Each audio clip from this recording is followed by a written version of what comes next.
तो वहाँ पे लगाया हुआ पैसा वो आपकी आमदनी में जोड़ दिया जाता है, तो पूरी तरह से उस पर टैक्स लगता है। सारे निवेशक जिनको इक्विटी से डर लगता है, जिनको उतार चढ़ाव से डर लगता है, जो अग्रेसिव हाइब्रिड फंड है उसमें करीब करीब 75% इक्विटी होता है।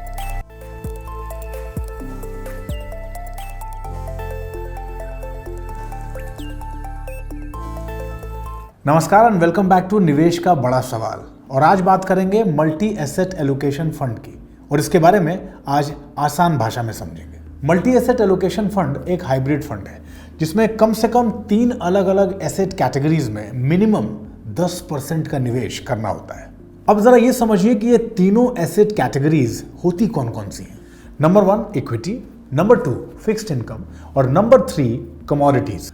अब ये समझते हैं कि मल्टी एसेट एलोकेशन फंड में निवेश करने के फायदे क्या हैं। अधिकतर हाइब्रिड फंड्स की तुलना में इसमें रिस्क कम होता है, और उसका कारण ये होता है कि इन्वेस्टमेंट जो है वो अलग अलग कैटेगरीज में बटा होता है और अलग अलग फैला रहता है। ये कम से कम 3 साल के इन्वेस्टमेंट पीरियड के लिए एकदम परफेक्ट है।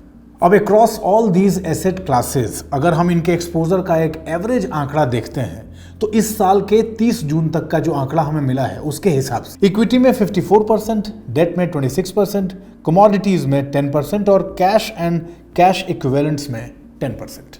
तो sir, multi asset allocation fund में निवेश करने से पहले मन में यह सवाल जरूर आता है कि क्या ये किसी दूसरे हाइब्रिड फंड के मुकाबले कम अस्थिर और परिवर्तनशील है? ये मल्टी एसेट एलोकेशन फंड ज़रूर ज़्यादा स्टेबल होते हैं। उसका कारण ये है कि जो अग्रेसिव हाइब्रिड फंड है उसमें करीब करीब 75% इक्विटी होता है और बचा हुआ पार्ट फिक्स्ड इनकम होता है। तो इक्विटी ज़्यादा वॉलेटाइल है, इसलिए वो ज़्यादा ऊपर नीचे होता है। यहाँ पे करीब करीब औसतन मल्टी एसेट एलोकेशन फंड में करीब करीब 50-55% इक्विटी रहा है, बाकी फिक्स्ड इनकम रहा है और औसतन 10% सोने में रहा है। तो इस कॉम्बिनेशन की वजह से, इक्विटी में कम होने की वजह से ये ज़्यादा स्टेबल रहा है। तो देखिए, इसमें इन्वेस्ट करने का नफा और नुकसान दोनों समझ के आगे बढ़ेंगे ना, तो भविष्य के लिए चीजें क्लियर रहेंगी।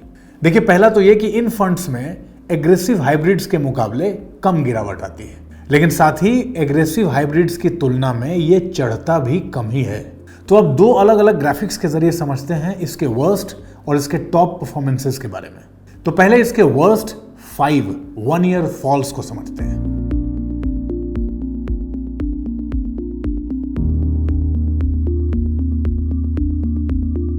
और अब इसके टॉप 5 1 ईयर रिटर्न्स का आंकड़ा देखते हैं।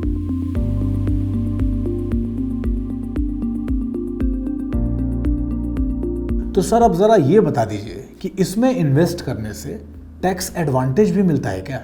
इन फंड्स का एक यूनिक टैक्स एडवांटेज है, क्योंकि आज अगर आप इक्विटी फंड में पैसा लगाते हैं तो वहाँ से मिलने वाला रिटर्न या तो 10% या 15% उस पर टैक्स लगता है, शॉर्ट टर्म कैपिटल गेंस या लॉन्ग टर्म कैपिटल गेंस।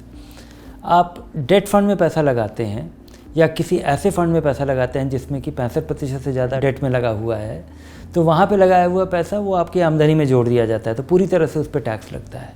इन फंड्स में जिसमें कि 30-40%, 50% भी फिक्स्ड इनकम में हो सकता है, लेकिन चूँकि ये 65% नहीं पहुँचता है, इसलिए इस पर इंडेक्सेशन का बेनिफिट मिल जाता है। तो इस फंड में अगर आप पैसा लगाते हैं, 3 साल तक होल्ड करते हैं, तो आपको जो मुनाफा हुआ उसके बहुत छोटे भाग पे लगेगा, क्योंकि आपके मुनाफे में से जो महंगाई है, दर है, उसको घटाया जाएगा और फिर जो बचा हुआ मुनाफा है उस पर टैक्स लगेगा। इसको इंडेक्सेशन बेनिफिट कहा जाता है। तो इंडेक्सेशन का फ़ायदा इन फंड पे मिलेगा। और अब सबसे आखिर में दर्शकों के साथ साथ ये सवाल मेरे मन का भी है कि क्या इसके परफॉर्मेंस को देखते हुए इसमें इन्वेस्ट करने का फैसला सही रहेगा सर? वो सारे निवेशक जिनको इक्विटी से डर लगता है, जिनको उतार चढ़ाव से डर लगता है, पूरा पैसा इक्विटी में नहीं लगाना चाहते हैं और पहली बार निवेश कर रहे हैं, वो इसमें पैसा ज़रूर लगाने की सोच सकते हैं।